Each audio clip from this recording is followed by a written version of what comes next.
Good morning, students. Welcome to the Shiksha Niketan online teaching platform. I am your science teacher and my name is Udra Rathore. Last time हम topic discuss कर रहे थे nervous system, जो कि vast chapter के अंदर था control and coordination. अब उसी चैप्टर को हम अभी कंटिन्यू कर रहे हैं. हमने ह्यूमन ब्रेन पढ़ लिया, नर्वस सिस्टम पढ़ लिया, कैसे सिग्नल ट्रांसफर होता है, हमने ये सब भी पढ़ लिया. हमने ये भी पढ़ा कि ब्रेन के जो आउटर कवरिंग है उसको हमने क्रेनियम बोला, उसके अंदर से कुछ मेम्ब्रेन्स है जिनको हमने मेनिंजेस बोला. मैंने एक मेम्ब्रेन का नेम बताया. आज हम जो पढ़ेंगे कि कोऑर्डिनेशन इन प्लांट्स.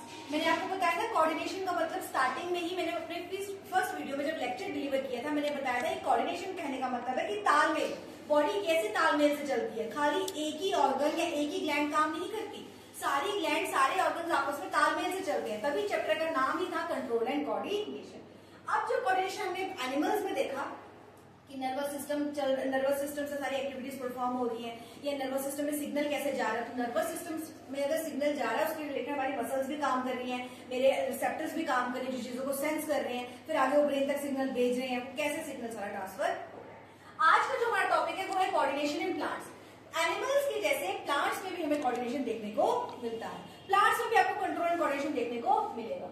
कैसे प्लांट भी स्टिमुलाई को सेंस करते हैं. जैसे हमें कोई थप्पड़ मार रहा है, मेरे स्किन के जो रिसेप्टर्स हैं मैंने इस चीज को सेंस किया तभी मुझे वो पेन फील हुआ.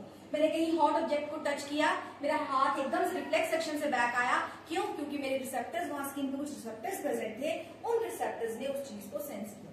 वैसे ही प्लांट्स में भी अगर हम देखें तो उनको भी किसी न किसी चेंज इन एनवायरमेंट के जिसको आप स्टिमुलस बोलते हैं उस चीज को वो सेंस करते हैं. जैसे एक एग्जांपल मैं दूं, आपकी एनसीईआरटी बुक में मेंशन है टच मी नॉट प्लांट, जिसका नाम है मिमोसा प्यूडिका. मिमोसा प्यूडिका इसका साइंटिफिक नेम है. आप इस प्लांट को देखोगे, जैसे ही आप इस प्लांट को टच करोगे, ये लोगों के घरों में भी लगा होता है, आप गार्डन्स में देखोगे या बोटेनिकल गार्डन्स में देखोगे, वहां ये प्लांट आपको देखने को मिलता है. स्मॉल स्मॉल लीव्स होती है जिसको हम अपनी ले लैंग्वेज में छुई मुई का पौधा भी कहते हैं. इसमें क्या होता है, जैसे ही इसको टच करोगे तो टच करने से क्या होगा, इसकी लीव्स एकदम से क्लोज हो जाएगी. फिर कुछ सेकंड के बाद फिर से ओपन हो जाएगी, क्लोज होंगी, ओपन होंगी, क्लोज होंगी, ओपन. जैसे जितने बार टच करते जाओगे ये क्लोज या ओपन. मतलब कहने का कि closing of leaves of touch me not plant. एक तो ये हो गया. और एक आप देखते हैं प्लांट में टू सिस्टम होता है. एक आ जाता है शूट सिस्टम जो ग्राउंड लेवल से ऊपर है, और जो ग्राउंड लेवल से नीचे है वो आ जाता है हमारा रूट सिस्टम. तो वो भी जो शूट सिस्टम है वो अपवर्ड ग्रो करता है, और जो रूट सिस्टम है वो हमारा डाउनवर्ड जो है ग्रेविटी की तरफ जो है वो ग्रो करता है. अब जो हमारी क्लोजिंग ऑफ लीव्स है, जो टच मी नॉट प्लांट की मैं एग्जांपल आपको दे रही थी, उसमें आप देखोगे कि प्लांट अगर टच आप उसको कर रहे हो, टच होने से अगर उसकी लीव्स क्लोज हो रही हैं, या मैं ये बोलूं कि इंसेक्टिवोरस प्लांट है, इंसेक्टिवोरस प्लांट्स होते हैं, वो क्या करते हैं, इंसेक्ट उनके पास आता है, वो उसको सेंस करते हैं तो एकदम से अपने लीव्स क्लोज कर लेते हैं. जैसे इसकी एक एग्जांपल है वीनस फ्लाई ट्रैप. ये फेमस इंसेक्टिवोरस प्लांट है जो क्या करता है, जैसे इसमें इंसेक्ट आएगा, इंसेक्ट जैसे ही आएगा तो ये अपने लीव्स को क्लोज कर लेगा, तो इंसेक्ट को कैप्चर कर ले. अब इस सब प्रोसेस में जो टच मी नॉट प्लांट बताया मैंने, इंसेक्टिवोरस प्लांट का बताया, उसमें आप देखोगे कि ग्रोथ जो है वो रिलेटेड नहीं है. अगर इंसेक्टिवोरस प्लांट इंसेक्ट को कैप्चर कर रहा है तो ऐसी बात नहीं है कि कैप्चर करते करते उसके प्लांट का साइज इतना बड़ा हो गया, या हमने टच मी नॉट प्लांट को टच किया, टच करने से उसकी लीव्स इतनी बड़ी होगी, ऐसा कुछ नहीं है. So we can say that it is not related to growth. और ऐसे मूवमेंट्स जो ग्रोथ से रिलेटेड नहीं है उनको आप बोल देते हैं नेस्टिक मूवमेंट्स. इनको बोल देते हैं नेस्टिक मूवमेंट्स. ऐसे मूवमेंट्स जो ग्रोथ से रिलेटेड नहीं है. मूवमेंट हो रही है, आपने टच मी नॉट प्लांट को टच किया, उसमें मूवमेंट हुई क्योंकि ओपनिंग एंड क्लोजिंग हुई लीव्स की, लेकिन मूवमेंट हुई लेकिन ग्रोथ उसमें बिल्कुल भी नहीं हुई. ऐसी मूवमेंट्स जिनमें ऐसे रिस्पॉन्सेज जिनमें प्लांट की मूवमेंट होगी लेकिन ग्रोथ से कोई लेन देन नहीं है, ग्रोथ रिलेट नहीं होगी, उन मूवमेंट्स को आप बोल देते हैं नेस्टिक. वैसे ही अगर मैं दूसरी साइड में बात करूं, प्लांट नॉर्मल ग्रो करता है, जो shoot part upper side and root part lower side gravity की तरफ ग्रो करता है, तो उनमें आप देखेंगे कि ग्रोथ हो रही है. नॉर्मल प्लांट है, आपने सीडलिंग लगाई तो आस्ता आस्ता ग्रो किया, मूवमेंट भी हो रही है, ग्रोथ भी हो रही है. इसमें दोनों है, दोनों पॉसिबल है, हमारी मूवमेंट भी एंड ग्रोथ भी. ऐसे प्लांट्स जिनमें ग्रोथ रिलेट नहीं है बोल दिया नेस्टिक, जिनमें ग्रोथ रिलेटेड है इनको बोल देते हैं ट्रॉपिक मूवमेंट्स. इन मूवमेंट्स को हम नाम दे देते हैं ट्रॉपिक मूवमेंट्स. ऐसी मूवमेंट्स जिनमें ग्रोथ रिलेटेड है, ग्रोथ रिलेट हो रही है, मतलब ग्रोथ हो रही है। हम कोई प्लांट, आप प्लांट देख लीजिए, कोई भी प्लांट होगा, जब आप कोई यहाँ सीडलिंग लगाते हैं छोटी सी, जब वो अंकुर होता है, अपनी सीड जर्मिनेशन होती है उसकी, वो निकलता है सॉइल से फट के बाहर निकलता है, तो उसकी आप ग्रोथ देखेंगे वो सन के साइड ही होगी, उसकी जो मूवमेंट है वो सन के साइड ही होगी। एनसीईआरटी बुक में ये एग्जांपल भी मेंशन है, आप देखेंगे प्लांट दिखाया है ग्रो करता हुआ, तो उसकी जो मूवमेंट है ग्रो भी कर रहा है और उसकी मूवमेंट भी है, मूवमेंट उसी साइड है जिस साइड सन होगा। क्यों? क्योंकि उसको सन से ही सारे के सारे सनलाइट मिलेगी और फोटोसिंथेसिस होगी, फोटोसिंथेसिस होगी तो उसको सारा का सारा अपना खाना बनाना है, जो कि फिर सब जगह सप्लाई होगा। तो इनडायरेक्टली डायरेक्टली आप ये बोलेंगे related to growth called as tropic movements, not related to growth called as nastic movement. अब नेक्स्ट, ठीक है, tropic movements and nastic movements मैंने थोड़ा सा बता दिया, tropic movements and nastic movements. अब ट्रॉपिक मूवमेंट्स पढ़ लेते हैं क्या, ये ग्रोथ डिपेंडेंट मूवमेंट है। मैंने अभी बताया ट्रॉपिक मूवमेंट्स वो मूवमेंट है जो ग्रोथ डिपेंडेंट है, ग्रोथ से रिलेट करती है। नेस्टिक मूवमेंट वो है जिनमें ग्रोथ का कोई लेन देन नहीं है, ठीक है। उसके बाद आ गया directional movement with respect to stimulus. इसको आप अभी ऐसे ही रखेंगे, मैं भी समझाऊंगी कि इसका क्या मतलब है, डायरेक्शनल मूवमेंट कहने का क्या मतलब है। इसको भी अभी स्टार लगा के स्टूडेंट्स ऐसे ही रखेंगे, मैं अभी फर्दर समझाऊंगी कि नॉन डायरेक्शनल मूवमेंट्स कहने का मतलब क्या है। उससे पहले मैं आपको ये बताना चाहूंगी कि ये क्या है, परमानेंट है, इरिवर्सिबल है। आप खुद सोचिए, ग्रोथ कभी रिवर्सिबल हो सकती है? आप ग्रोथ को कभी रिवर्स कर सकते हैं? प्लांट एक बार ग्रो करके आप दोबारा बोल सकते हैं कि नीचे आ जाए? नहीं बोल सकते। तो कहने का मतलब ये परमानेंट है, एक बार ग्रोथ हो गई उसके बाद वो नीचे नहीं आएगी, उसको डाउनवर्ड नहीं आएगी। तो कहने का मतलब ये जो मूवमेंट्स है ये परमानेंट है, चेंज नहीं होती है, इरिवर्सिबल है, इनमें आप दोबारा रिवर्समेंट नहीं कर सकते, दोबारा आप चेंज इनमें नहीं ला सकते। ये टेम्परेरी है, इरिवर्सिबल है, टच मी नॉट। प्लांट की एग्जांपल मिमोसा प्यूडिका, ठीक है, टेम्परेरी है, थोड़ी देर के लिए, जैसे आप उसको टच किया फ्यू सेकंड्स के लिए उसकी लीव्स क्लोज होती हैं, उसके बाद खुद ही ओपन हो जाएंगी। ओपन हो जाएंगी तो कहने का मतलब रिवर्सिबल है, ऐसा नहीं है क्लोज होगी तो हो ही गई, दोबारा खोलेंगे ही नहीं, नो, नथिंग लाइक दैट। तो टेम्परेरी है और रिवर्सिबल है, रिवर्सल को आप कर सकते। Found in all plants, of course growth ये रिलेटेड टू ग्रोथ है, मैंने अभी पीछे बताया। तो रिलेटेड टू ग्रोथ, ग्रोथ हर एक प्लांट में होनी है। तो yes we can say that it is found in all plants. हर एक प्लांट में आपको ग्रोथ देखने को found only in some few specialized plants. मैंने अभी बताया कि हर कोई पौधा या हर कोई प्लांट ऐसा नहीं है आप टच करेंगे उसके लीव्स क्लोज हो जाएंगे, या हर कोई प्लांट इंसेक्टिवोरस नहीं है कि इंसेक्ट उसके पास आएगा बैठेगा तो उसको कैप्चर कर लेगा, ऐसा नहीं है। ये आपको कुछ स्पेशलाइज्ड प्लांट्स में ही देखने को मिलेगा, जो कि जिसको आप बोलते हैं आपकी नेस्टिक, ठीक है। स्लो एक्शन है, जो ट्रॉपिक मूवमेंट्स है, ग्रोथ जो है एकदम से नहीं, आज आपने पौधा इतना सा लगाया, ऐसा नहीं कल आप देखोगे मैम इतना बड़ा हो गया, ऐसा बिल्कुल भी नहीं है। ये इमीडिएट एक्शन है, जैसे ही आपने छुआ वैसे ही उस प्लांट ने एक्शन लिया, उसकी लीव्स एकदम से क्लोज हो गई, तो आप ये कह सकते हैं इसका इमीडिएट एक्शन। अब जो ये था डायरेक्शनल मूवमेंट, डायरेक्शनल मूवमेंट बताने से पहले मैं एक डायग्राम बताऊंगी आपको। देखिए ये डायग्राम देखिए, डायरेक्शन मूवमेंट देखने से पहले आपको ये पता है ये शूट सिस्टम है बेटा, और ये रूट सिस्टम है। रूट सिस्टम आ गया ये जो ग्राउंड लेवल से नीचे है, शूट सिस्टम आ गया आपका जो ग्राउंड लेवल से। ये प्लांट है, प्लांट ग्रो कर रहा है, ग्रोथ हो रही है, ट्रॉपिक मूवमेंट है, ठीक है, related to growth called as tropic movement. साथ में आप ये भी देख रहे हैं ये ग्रो भी कर रहा है, और इसकी मूवमेंट की किस साइड है, किस साइड रिलेटेड है, सन की साइड, क्योंकि यहाँ से इसको क्या मिलेगी, सनलाइट मिलेगी। तो ये कहने का मतलब ये क्या है, डायरेक्शनल मूवमेंट है। जो आपकी ट्रॉपिक मूवमेंट है वो डायरेक्शनल मूवमेंट है, जिस साइड इसको सनलाइट मिलेगी उसी साइड डायरेक्ट होके वो मूव करेगा। इसमें एक और बात बताना चाहूंगी मैं, जैसे शूट सिस्टम में आप देखोगे कि शूट हमेशा किस साइड ग्रो करेंगी, अबव फ्रॉम द ग्राउंड, मतलब ग्राउंड से ऊपर के लिए ग्रो करेंगी। तो कहने का मतलब ये हमें पॉजिटिव फोटोट्रोपिज्म बताती है। फोटोट्रोपिज्म एंड जियोट्रोपिज्म में आपको अभी क्लियर करूंगी आप नेक्स्ट वीडियो में। कहने का मतलब है पॉजिटिवली अबव लाइट की तरफ ग्रो कर रहा है, तो मैंने बोल दिया पॉजिटिव फोटोट्रोपिज्म।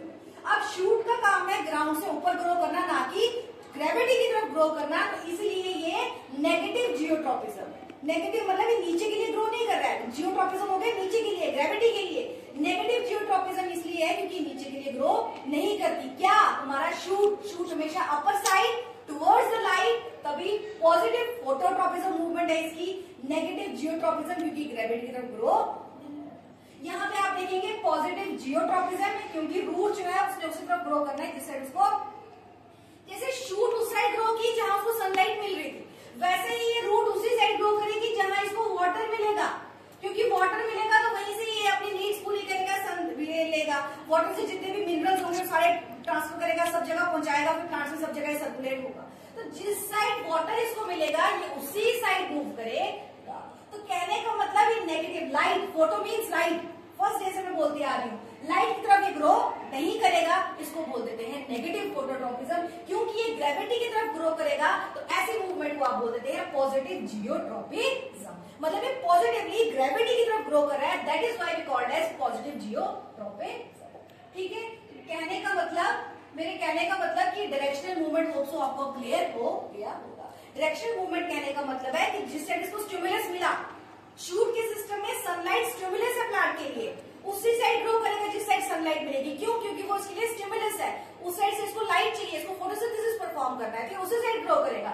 वहीं पे अगर दूसरी साइड आप देखा जाए तो जो टच में नॉट प्लांट है उसमें कोई डायरेक्शन की नीड नहीं है, वो नॉन डायरेक्शनल मूवमेंट है, वो एज अ होल प्लांट जो है, वो होल प्लांट उसका होल लीफ जो है ऐसे करके क्लोज हो जाएगा। होप सो आपको direction and non directional movement clear हो गया।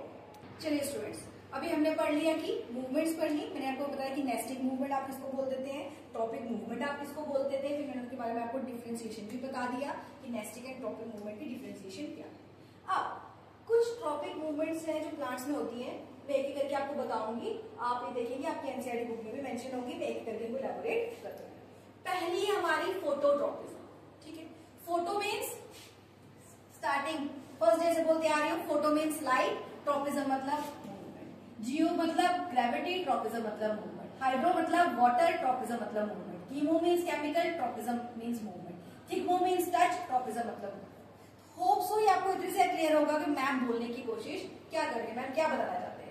फोटोट्रॉपिज्म मतलब ग्रोथ ऑफ प्लांट टुवर्ड्स और अवे फ्रॉम द लाइट। जब लाइट की रिस्पेक्ट में आप बात करेंगे कि प्लांट की ग्रोथ लाइट की रिस्पेक्ट में कैसी हो रही है, अवे फ्रॉम द लाइट है, ये टुवर्ड्स द लाइट है, उस केस में आप बोल देते हैं this condition is called as phototropism. जैसे मैंने आपको अभी बताया, अभी मैंने डायग्राम की हेल्प से बताया था कि ये क्या है, पॉजिटिव फोटोट्रॉपिज्म, मतलब लाइट के रिस्पेक्ट में इसी साइड इसको ग्रो होना चाहिए, तो पॉजिटिवली मतलब ठीक ग्रो हो रहा है, इसी साइड ग्रो होता है, लाइट इसी साइड है, शूट पार्ट ऊपर के लिए ग्रो करता है लाइट की तरफ, इसको आपने तभी बोल दिया यहाँ पे पॉजिटिव फोटोट्रॉपिज्म। अब क्योंकि ये ग्रो नहीं करता, ये ग्रो नहीं करेगा, क्या हमारी रूट कभी ऊपर के लिए ग्रो नहीं करेगी, तभी मैंने बोल दिया नेगेटिव जियोट्रॉपिज्म। मतलब ग्रेविटी क्या है, नीचे के लिए, हम यहाँ शूट की बात कर रहे हैं, तभी इसको आपने बोल दिया नेगेटिव जियोट्रॉपिज्म। और यहीं पे वैसे ही पॉजिटिव जियोट्रॉपिज्म, क्यों? क्योंकि रूट हमेशा ग्रेविटी की तरफ ही ग्रो करती है, वो कभी अप साइड ग्रो नहीं करती, that is why it is positive geotropism and negative phototropism, क्योंकि रूट लाइट की तरफ कभी ग्रो नहीं करती, इसलिए इसको आपने बोल दिया negative phototropism. Hope so students, आपको ये पॉजिटिव एंड नेगेटिव में क्या बताने की कोशिश कर रहे हैं ये समझ में आया होगा। इन वर्ड से रिलेट करना है आपने, इन वर्ड के रिस्पेक्ट में आपने बताना है कि ये पॉजिटिव या नेगेटिव क्या मैम बोलने की कोशिश कर रहे हैं। ठीक है, उसके बाद आ गया जियोट्रॉपिज्म या gravitropism, growth of plant part towards और अवे फ्रॉम द ग्रेविटी। नाम से ही बता रहा है, ग्रेविटी के रिस्पेक्ट में बात करेंगे तो आ गया जियोट्रॉपिज्म, अगर आप पानी के रिस्पेक्ट में, वाटर के रिस्पेक्ट में बात करेंगे तो आ गया हाइड्रोट्रॉपिज्म। अगर आप देखेंगे कि जो हमारी रूट है, ये जो रूट है ये मैंने बताया ना किस साइड ग्रो करेगी, जिस साइड वाटर होगा, जिस साइड वाटर होगा, तो वाटर के रिस्पेक्ट में आप बात करेंगे तब आप इसको बोलते हैं कि हाइड्रोट्रॉपिज्म है, क्योंकि प्लांट की मूवमेंट वहां हो गई जहां वाटर अवेलेबल है। रूट पॉजिटिव आपका आ जाएगा हाइड्रोट्रॉपिज्म, क्योंकि वो उसी को पानी चाहिए, उसी ने उसकी तरफ ग्रो करना है। लेकिन अगर आपका शूट का सिस्टम की बात आ गई तो वो पॉजिटिव फोटोट्रॉपिज्म है, क्योंकि उस पार्ट को लाइट चाहिए। होप सो स्टूडेंट्स आपको क्लियर हो रहा होगा। कीमोट्रॉपिज्म केमिकल्स रिलेटेड है, ठीक है, उसके रिस्पेक्ट में ग्रोथ होगी। तो थिग्मो आ गया हमारा टच के रिलेटेड, कि टच के रिलेटेड ग्रोथ प्लांट की कैसे हो रही है, उसको आप बोल देते हैं थिग्मोट्रॉपिज्म। ठीक है स्टूडेंट्स, इतना होप सो आपको लेक्चर क्लियर हुआ होगा। अब नेक्स्ट हमने पढ़ना है प्लांट हार्मोन्स, या इनको हम प्लांट ग्रोथ रेगुलेटर्स भी कहते हैं, क्योंकि ये प्लांट की ग्रोथ को क्या करते हैं, रेगुलेट करते हैं, कि प्लांट की ग्रोथ जो है वो कैसे होनी चाहिए, कौन इसकी ग्रोथ को बढ़ाते हैं, कौन ग्रोथ को कम करते हैं, कौन क्या करेगा, सबका अपना अपना फंक्शन है। तो उन फंक्शंस को हम जो है अब आगे पढ़ने वाले। ठीक है, हार्मोन्स हमारी बॉडी में भी पाए जाते हैं, उधर हम पढ़ेंगे एनिमल्स में कौन कौन से हॉर्मोन्स हैं, ठीक है, स्पेशली ह्यूमंस की बात करेंगे। यहाँ पे हम स्पेशली प्लांट्स की बात करेंगे, प्लांट्स में ऐसे कौन कौन से हॉर्मोन्स हैं और अपने अपने हार्मोन का क्या क्या रोल है, क्या क्या फंक्शन है, ठीक है। अब प्लांट हार्मोन्स दो तरीके के, एक प्रोमोटर्स है, एक आपके आगे प्रोमोटर्स, प्लांट ग्रोथ प्रोमोटर्स, जहां जैसे यहाँ मेंशन किया हुआ है, प्रोमोटर्स मींस प्रमोट करेंगे ग्रोथ को, ठीक है, और एक आगे inhibitors. Promoters and inhibitors, name से ही बता रहे हैं, प्रोमोटर मतलब प्रमोट करेंगे, बढ़ावा देंगे, इनहिबिटर्स मींस रोकेंगे, सप्रेस करेंगे उस चीज को। तो प्रोमोटर्स वो आगे आप हमारा आ गया ऑक्सिन, जिब्रेलिन एंड साइटोकाइनिन। ये आगे 3 हार्मोन्स जो क्या करेंगे, प्लांट की ग्रोथ को प्रोमोट करेंगे, बढ़ाएंगे। और हमारे इनहिबिटर्स वो आगे जैसे एब्सिसिक एसिड एंड इथाइलिन, ये वो हार्मोन्स है जो प्लांट की ग्रोथ को इनहिबिट करेंगे। एब्सिसिक एसिड को हम स्ट्रेस हार्मोन भी बोलते हैं, स्ट्रेस हार्मोन भी बोलते हैं। क्यों बोलते हैं स्ट्रेस हार्मोन? स्ट्रेस हमें होता है ना, टेंशन होती है ना, पढ़ाई है, स्ट्रेस हो रहा है, इधर भी स्ट्रेस, इधर भी स्ट्रेस, प्लांट्स को भी स्ट्रेस हो रहा है। कैसे स्ट्रेस हो रहा है आप सोच सकते हैं, हम बोलेंगे मैम प्लांट्स को क्या स्ट्रेस है, उनको क्या दिक्कत है, उनको कौन से एग्जाम है? नहीं, प्लांट्स को भी स्ट्रेस होता है। कब स्ट्रेस होगा? पानी खत्म, पानी, प्लांट को दिक्कत आ जाएगी, पानी खत्म है, अब मैं क्या करूं, पानी खत्म हो जाएगा तो मेरी तो लाइफ ही नहीं बचेगी। उस टाइम पे ये एक्शन देगा, भैया स्टोमेटा को क्लोज करो, स्टोमेटा आप क्लोज करोगे तो पानी का लॉस कम होगा, पानी का लॉस कम होगा तो इसको दिक्कत कम है। उस टाइम पे इसकी एसिड रिलीज होता है जो ये बोलता है, ये बताता है प्लांट को कि अभी स्टोमेटा को क्लोज करो, इसलिए इसको स्ट्रेस हार्मोन भी कहते हैं। स्ट्रेस में रिलीज होता है, ठीक है। ऑप्शन स्टूडेंट्स क्लियर हुआ होगा। अब पढ़ना है हमने स्पेशली प्लांट के प्रोमोटर्स एंड इनहिबिटर्स में। आपको बता दिया मैंने, प्रोमोटर्स और इनहिबिटर्स में मैंने इसलिए डिवीजन करके बताई ताकि आपको लर्न करने में थोड़ा इजी। अब आ गया जी हमारा प्लांट हार्मोन्स, एक एक करके पढ़ लेते हैं। मैंने 3 बता दिए हैं, एनसीईआरटी में भी मेंशन नहीं है, आप इधर से नोट डाउन कर लीजिए ताकि आपको पढ़ने में इजी हो। अगर आप 3 भी लर्न करते हैं तो एटलीस्ट 2 एग्जाम में लिख पाएंगे, 2 आपको लर्न नहीं। अब आप इसको स्टार मून जो भी लगाना है लगा लीजिए क्योंकि बहुत ज्यादा इंपॉर्टेंट है, आपको ये कहीं भी नहीं मिलेगा। पहला आ गया जी हमारा ऑक्सिन, ठीक है। ऑक्सिन आ गया, ऑक्सिन का क्या काम है? प्रमोट सेल इलॉन्गेशन इन शूट्स। शूट की पार्ट में सेल इलॉन्गेशन, मान लो सेल पहले ऐसे था तो जब ये इलॉन्गेट करके बनाएगा तो सेल मेरा ऐसे हो जाएगा, थोड़ा सा इलॉन्गेट हो जाएगा, सेल की इलॉन्गेशन कर देगा, ठीक है। कंट्रोल्स फोटोट्रोपिज्म, जियोट्रोपिज्म, ग्रेविटो मींस जियो, उन मूवमेंट्स को कंट्रोल करता है। स्टिमुलेट्स फूड डेवलपमेंट, फ्रूट की डेवलपमेंट को स्टिमुलेट करना ताकि फ्रूट की डेवलपमेंट अच्छे से हो पाए। तो इस सारा का सारा काम ऑक्सिन का है। जैसे हमारी बॉडी में अपने अपने ग्लैंड से अपने अपने हार्मोन्स निकलते हैं और हर एक हार्मोन्स का अपना फंक्शन है ना, हर एक हार्मोन का बॉडी में अपना अपना फंक्शन आगे पढ़ना है हमने। वैसे ही प्लांट्स में भी अपने अपने हार्मोन है, कोई सीड की इलॉन्गेशन कर रहा है, कोई स्टेम की कर रहा है, कोई शूट की कर रहा है, कोई रूट की कर रहा है, कोई फ्रूट डेवलपमेंट में हेल्प कर रहा है, कोई फ्लावर डेवलपमेंट में हेल्प कर रहा है, अपने अपने फंक्शंस। बेटा ये सारा लर्निंग पार्ट है, आपको लर्न करना पड़ेगा। आ गया जी जिबरेलिन। जिबरेलिन जो है स्टिमुलेट स्टेम इलॉन्गेशन। मैम पहले स्टेम ऐसी थी, थोड़े दिन के बाद मैंने देखा तो स्टेम ऐसी हो गई, तो that is because of this gibberellin की स्टेम से ऐसी का ऐसा होना, that is because of this gibberellin. अब आ गया हेल्प्स इन सीड इलॉन्गेशन। ये जो है ये बेटा helps in seed germination, sorry germination, seed की जर्मिनेशन में ये जो है हेल्प करता है। फ्रूट एंड फ्लावर डेवलपमेंट में भी हेल्प यही करता है हमारा कौन? जिबरेलिन, कि फ्रूट एंड फ्लावर कब बनना है, उसकी डेवलपमेंट में अच्छी डेवलपमेंट हो सके, उसमें भी जिबरेलिन बहुत ज्यादा हेल्प करता है। साइटोकाइनिन सेल की डिवीजन में जो है ये हेल्प करता है। Delays ageing of leaves flower, ageing में जैसे हम एजिंग में बूढ़े जाते हैं ना, रिंकल बनाए मैम चुड़िया पड़ गई, रिंकल्स हो गए, वैसे ही इनकी एजिंग को भी डिले करता है ताकि एजिंग ज्यादा जल्दी ना हो जाए। तो साइटोकाइनिन का काम है इनकी एजिंग को डिले करना, रोकना, ताकि जल्दी से एजिंग ना हो जाए।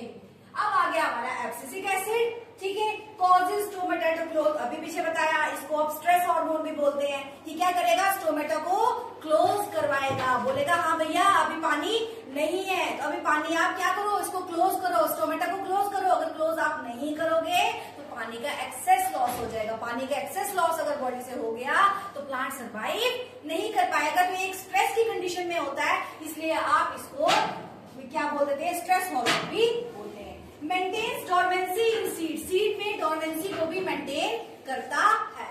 कैसे मेंटेन करेगा डोरमेंसी सीड में? सीड की जर्मिनेशन को, डोरमेंसी कहने का मतलब है मेरा जर्मिनेशन में जो ये है हेल्प करता है, मेंटेन करता है कि सीड में अब जर्मिनेट करना है।